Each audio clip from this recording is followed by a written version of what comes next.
بسم اللہ الرحمن الرحیم۔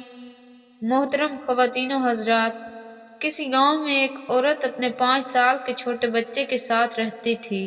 کچھ ماہ قبل ہی اس کے شوہر کا انتقال ہو گیا تھا، لہٰذا وہ عورت اپنے اکلوتے بیٹے کی تعلیم و تربیت کے لیے خود ہی لوگوں کے گھروں میں کام کرتی، ان کے برتن دھوتی، کپڑے دھوتی اور ان کے بڑے بڑے گھروں کو وہ عورت اکیلے تنہا صاف کرتی تاکہ اپنے بیٹے کی بنیادی ضرورتوں کو پورا کر سکے۔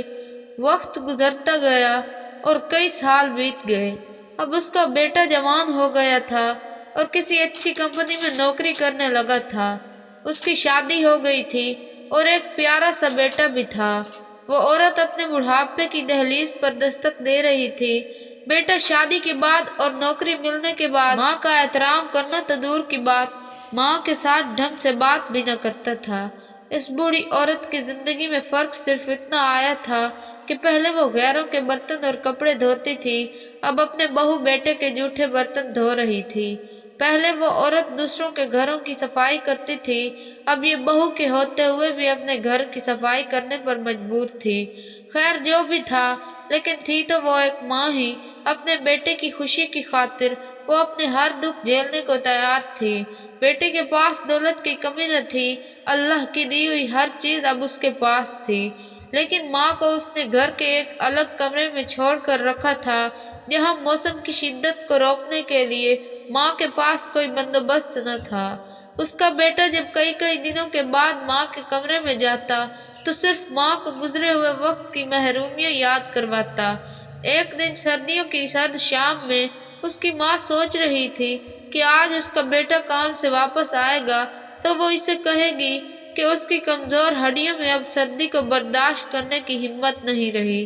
وہ اسے نئے کمبل کا کہے گی کیونکہ اس کمبل میں اسے سردی بہت لگ رہی تھی، اور اب اسے پورا یقین تھا کہ اس کا بیٹا اس کی یہ خواہش ضرور پوری کرے گا۔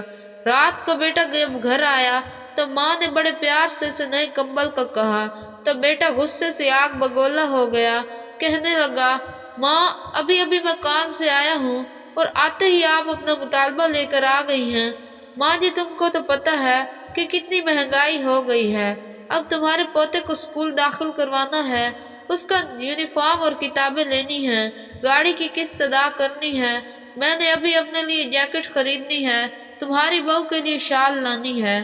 ماں جی تم تو سارا دن گھر میں رہتی ہو، تمہیں کمبل کی اتنی کیا اشد ضرورت آن پڑی ہے، ہم لوگوں نے تو باہر جانا ہوتا ہے، گھومنا ہوتا ہے، ماں جی تم کسی طرح یہ سردیاں گزار لو، اگلے سال سردیوں سے پہلے تمہارے کمبل کا کچھ بندوبست کر دوں گا۔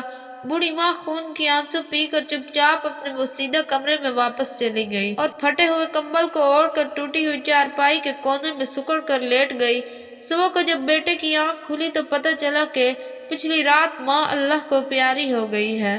بیٹے نے اپنے تمام رشتہ داروں کو ماں کے جنازے پر بلایا اور ماں کی کفن دفن اور مہمانوں کی خاطر مدارت پر لاکھوں روپے خرچ کیے۔ جو بھی جنازے میں شریک ہوا یہی کہتا، کاش اللہ ہر کسی کو ایسا بیٹا عطا کرے۔ مرنے کے بعد بھی ماں سے کتنی محبت کرتا ہے، لیکن انہیں یہ نہیں پتا تھا کہ دنیا والوں کو دکھانے کی خاطر جو بیٹا اپنی مری ہوئی ماں کے جنازے پر لاکھوں روپے خرچ کر رہا ہے، پچھلی رات چند سو روپے کے کمبل کے نہ ہونے کی وجہ سے اس کی ماں سردی میں سسک کر جان دے گئی۔ میرے عزیز دوستوں، اپنے ماں باپ کی قدر ان کے جیتے جی کیجئے، اسی میں ہم سب کی بھلائی ہے، مرنے کے بعد قدر کی بھی تو کیا فائدہ۔ اللہ پاک ہم سب کو سمجھنے اور نیک عمال کرنے کی توفیق عطا فرمائے، آمین یا رب العالمین۔ دوستوں اگر آپ کو ویڈیو پسند آئی ہے تو ویڈیو کو لائک کر دیں، چینل پر نئے ہیں تو چینل کو سبسکرائب کر دیں۔ ملتے ہیں کس نیکسٹ ویڈیو میں، تب تک کے لیے اللہ حافظ۔